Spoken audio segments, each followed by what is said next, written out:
What's up? I'm John Middlekauff, the host of the 3 and Out podcast, and you can find it below in the description. Also, you're watching this on the Volumes YouTube channel.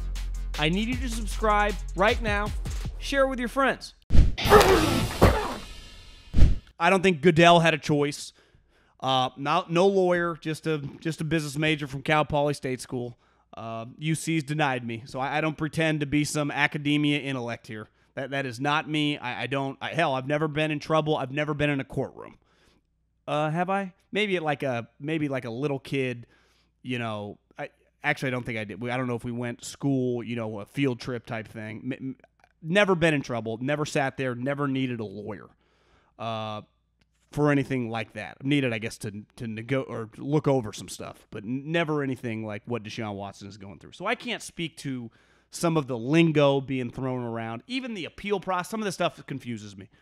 But here's what I know, and I think we all agree. When he got the 6 games, and we read some of the highlights, most egregious thing in the history of NFL discipline, that he lied to a judge, it's pretty simple. Actions have consequences. If I ate McDonald's every day and didn't work out, I'd get fat.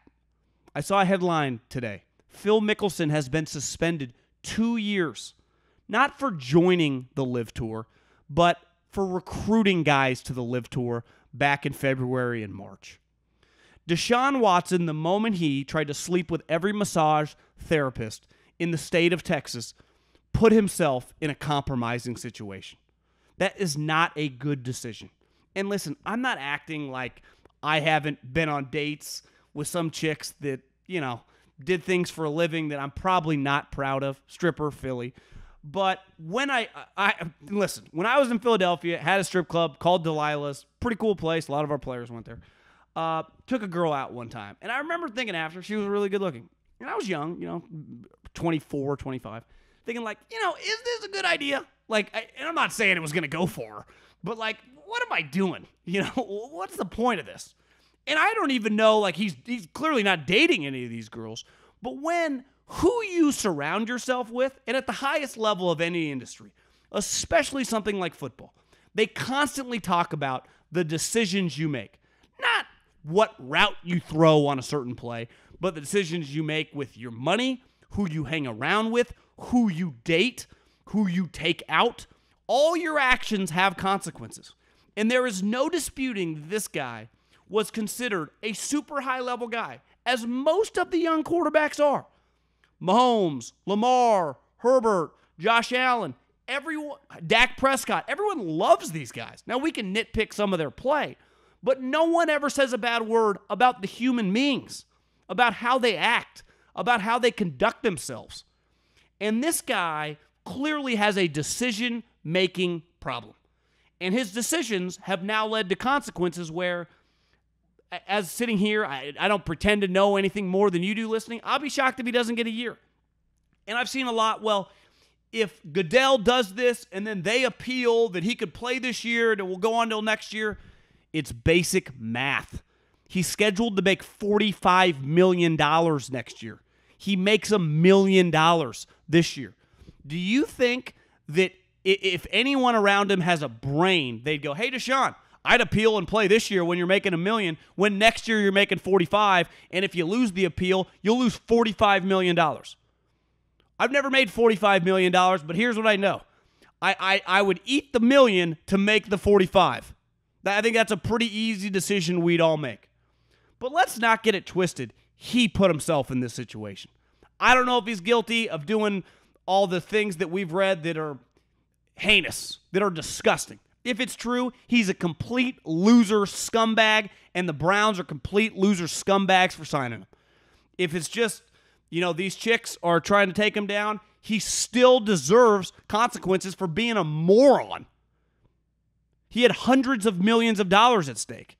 And honestly, it's not even going to affect it. It's just affecting his ability to play. But like the league, and it always takes a bunch of shit, this is simply Deshaun Watson's problem. Nobody else's. It's not the league and the Browns for actively being cool with it when they didn't know the outcome or the facts. Even Sue Robinson, someone that has no agenda, no connection to anything, said he lied to a judge. Like, that happened. That's not my opinion. That's not anyone. That's what she said. Fact. So, I don't know. I don't take the guy seriously anymore. I think he's just a walking, talking red flag. Doesn't mean he's a criminal. Might not be. Might be. I don't know. But, if I was Goodell, to me, I've said all along, indefinite suspension. Give him a year, which is essentially, indefinite suspension to me ultimately is a year. They're not going to, because he hasn't played in a couple years. But to think that he's just going to come back if he misses a year and hit the ground running, to me feels a little crazy. Like, that feels like a little bit of a stretch. The Dolphins. Listen, to be good at any business, you got to push the envelope. And there are lines, and let's face it, we don't live in a utopian society. Sometimes you got to cross them. That's a reality to be successful. And there's a difference between breaking rules and crossing lines and breaking the law, right? But most successful people in any business are crossing lines and are pushing the envelope in times when it makes people uncomfortable. Welcome to the real world. And then there's a time when you just what are you doing? And clearly Stephen Ross is a successful individual, multi-billionaire, great businessman. But for whatever reason, his dealings in the NFL are consistently pretty embarrassing. I've been saying this for a while.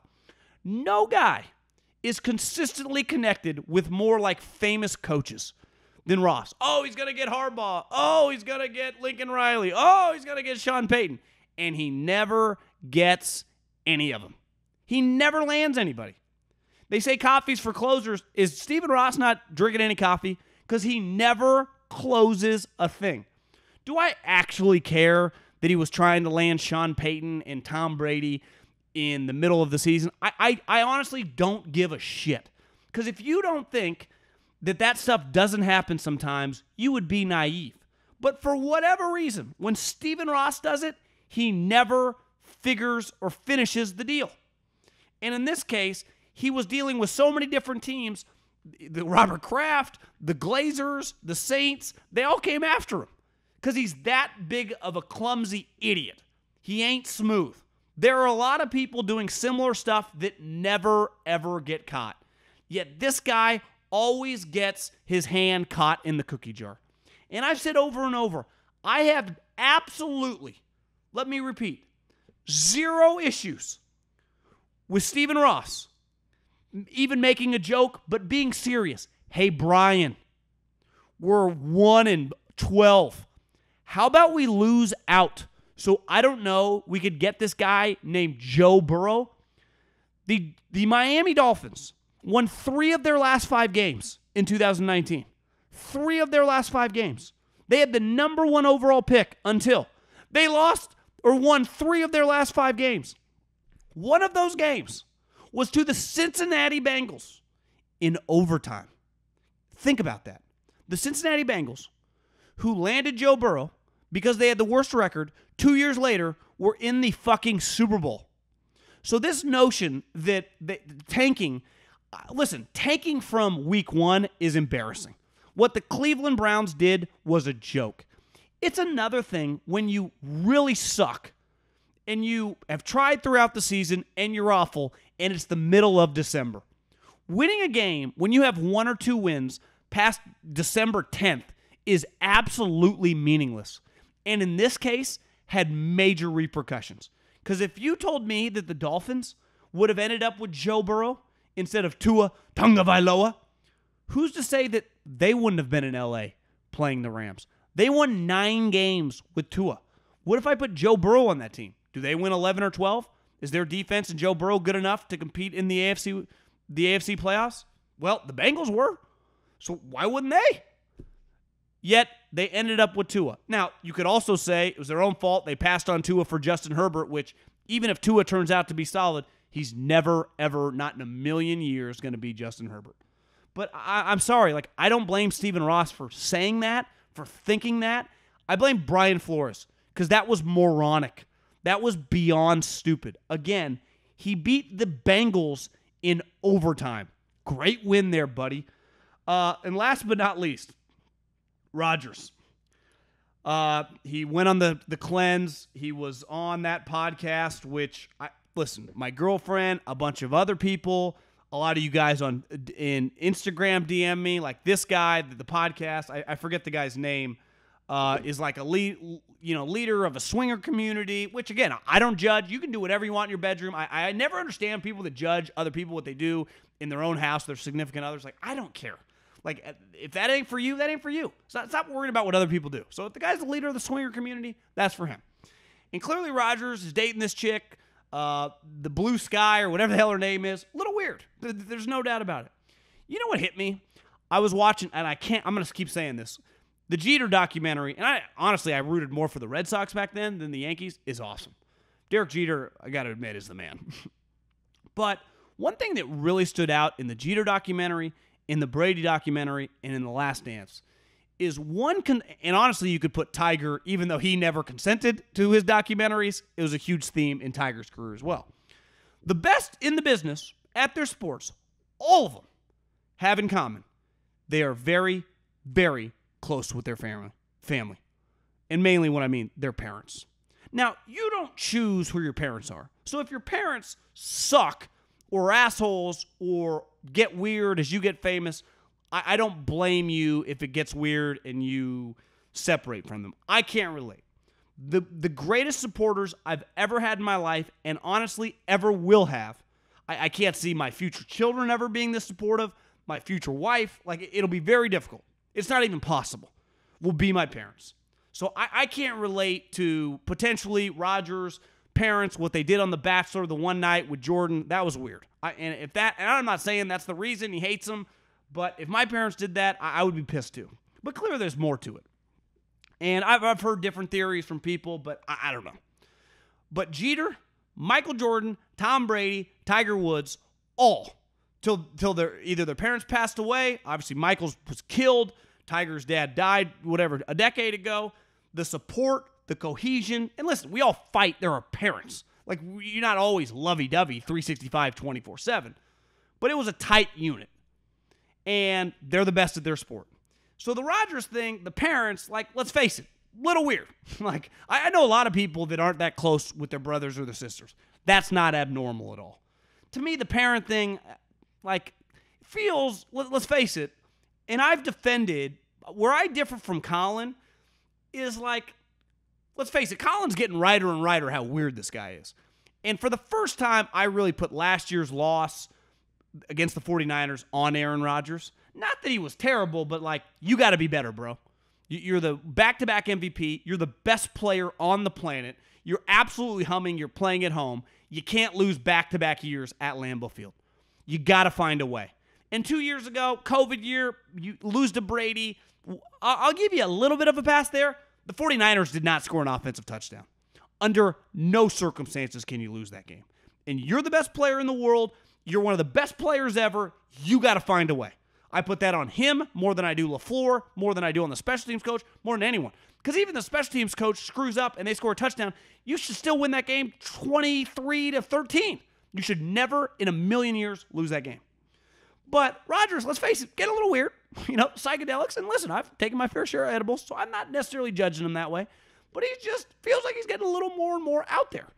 And it'll be very fascinating, how this year goes. His chick, who someone forwarded me her Instagram page, it's one thing, you date Hollywood people. Let's face it, Hollywood, they're super rich, live in this little bubble of LA. It's just the crews they run in. My standard for them is pretty low. So if you date a Hollywood girl, lady, woman, like, my expectations for her to be like, yeah, she's a pretty normal chick. I'll be surprised if that's the scouting report on her. But this one that he's dating, Blue Ivy, or again, I didn't write it down. I can't even remember her name. Like, a little weird. It is a little weird. But if Rodgers, people keep saying, like, are we sure the Packers are going to be good? I am. As long as they got him on psychedelics and got his cleanse and locked and loaded, if he keeps playing, regardless of all that crap, if he keeps playing like he's playing, I just don't see. They might not be as explosive in the passing game. Their defense is going to be better, and their running game is awesome. Thanks for watching 3 and Out. You can check out the podcast below in the description, and make sure you subscribe right now to the Volumes YouTube channel.